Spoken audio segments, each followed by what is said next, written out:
ভাগ্য ভাগ্য বলেও একটা আজব খেলা আছে, সেটা আমাদের সবাইকে মানতেই হবে। তেমনই খেলায় হার জিত থাকবে, এটা আমাদেরকে মেনে নিতে হবে। দেখবেন বাংলাদেশের প্রায় 90% মানুষই কিন্তু আর্জেন্টিনার ফ্যান, বাকি 10% হলো অন্যান্য দলগুলোর। এটা কিন্তু মানতেই হবে, যেহেতু খেলা ফাইনাল খেলা ছিল, তাতে আবার যেহেতু আর্জেন্টিনা সাপোর্টার বেশি, আর্জেন্টিনা ফাইনালে খেলবে, এই উপলক্ষে আর কি আমরা সবাই মিলে একটা পিকনিকের আয়োজন করেছিলাম। যে বছরে তো আর একবার খেলা আসে না, প্রতি 4 বছর পর একবার খেলা আসে, এই জন্য 4 বছর অপেক্ষা থাকবো কে বাঁচবে কে মরবে। তাই আনন্দটুকু করার জন্য সবাই মিলে একটু পিকনিকের আয়োজন করছি। আজকে আমরা খিচুড়ি রান্না করব।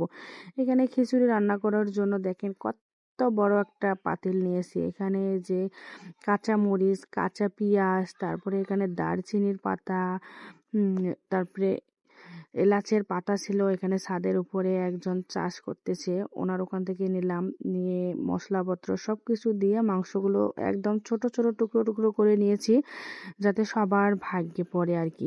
এখানে 4 কেজি মাংস, আর চাল যাবে 6 কেজি, ডাল আছে আবার 3 পদের।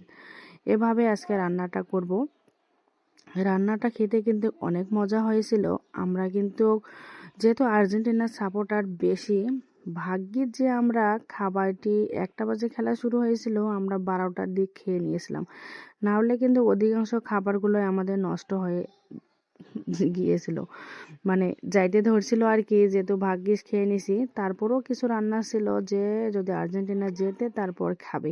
কিন্তু বিশ্বাস করবেন না, আর্জেন্টিনা হারানোর পর সবার মন অনেক খারাপ, অনেক খারাপ। পুরো রংপুর নিস্তব্ধ হয়ে গিয়েছিল। যেদিন করে আর্জেন্টিনা জিতে যায় ওদিন এত পরিমাণে হই হুল্লোড়, সেদিন বিশ্বাস করবেন না, পুরো রংপুর শহর নিস্তব্ধ, কোনো কোথাও বাঁশি নাই, কোথাও চিল্লাচিল্লি নাই, সবাই নিস্তব্ধে খেলা দেখে দেখে বাসায় ফিরে যাচ্ছে। তাই বললাম, খেলা হলো একটা ভাগ্য, কে জিতলো কে না জিতলো এটা নিয়ে আফসোস করে কোনো লাভ নেই। কোন দল ভালো খেললো কোন দল হারলো এগুলো নিয়ে ট্রোল না করাই ভালো, কারণ হার জিত থাকবে, এটা মেনে নিতেই হবে। তবুও ফাইনাল পর্যন্ত গিয়েছিল, এটাই অনেক। তাই আমরা রান্না বান্না যে করতেছি, আমার খিচুড়িটা প্রায় হয়ে যাচ্ছে। ওই ভাই, আমি মশলাপাতি দিচ্ছি, আর ওই ভাই নাড়াচাড়া করতেছে, কারণ এত পরিমাণে বড় হাঁড়িতে নাড়াচাড়া করা অনেক বেশি কষ্টকর। খিচুড়ির কালারটা দেখছেন কত সুন্দর আসলে। আমরা সবাই ভাবছি খিচুড়িটা খেয়ে যেমন সবাই প্রশংসা করছে, আর্জেন্টিনাও মনে আজকে জিতবে, কিন্তু শেষে ভাগ্যে কি থেকে কি হয়ে গেল।